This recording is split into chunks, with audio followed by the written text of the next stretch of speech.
Qui reçoit la grâce de Dieu? Ceux qui vivent purement sans commettre d'adultère, ou ceux qui sont indignes qui reçoivent sa grâce? Ceux qui sont indignes reçoivent la grâce abondante de sa rédemption. Ceux qui ne peuvent s'aider eux-mêmes, ceux qui sont faibles et sans défense, reçoivent la rédemption. Ce sont ceux qui sont en sa grâce. Ceux qui pensent qu'ils sont exempts de péché ne peuvent être sauvés. Comment peuvent-ils avoir la grâce de sa rédemption s'ils n'ont rien à racheter? Les scribes, les pharisiens traînèrent la femme surprise en flagrant délit d'adultère devant Jésus. La placèrent au centre et dirent: Maître, cette femme a été surprise en flagrant délit d'adultère. Toi donc, que dis-tu?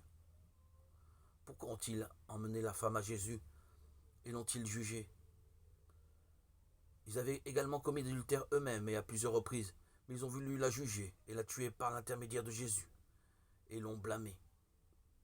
Jésus savait ce qu'ils avaient dans le cœur. Il savait tout de la femme.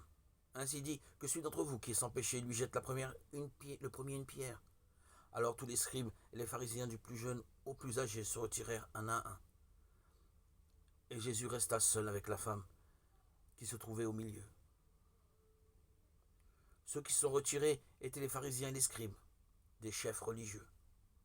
Ils voulaient juger la femme surprise en flagrant délit d'adultère comme si eux-mêmes n'étaient pas pécheurs.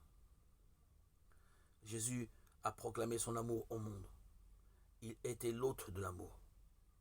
Jésus offrait de la nourriture, ressuscitait les morts, redonna la vie au fils d'une veuve, ressuscita Lazare, soigna les lépreux et accomplit des miracles pour les pauvres.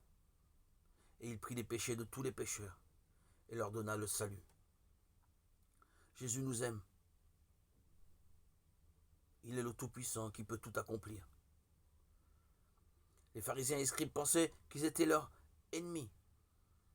C'est pourquoi ils ont amené la femme vers lui et l'ont jugée.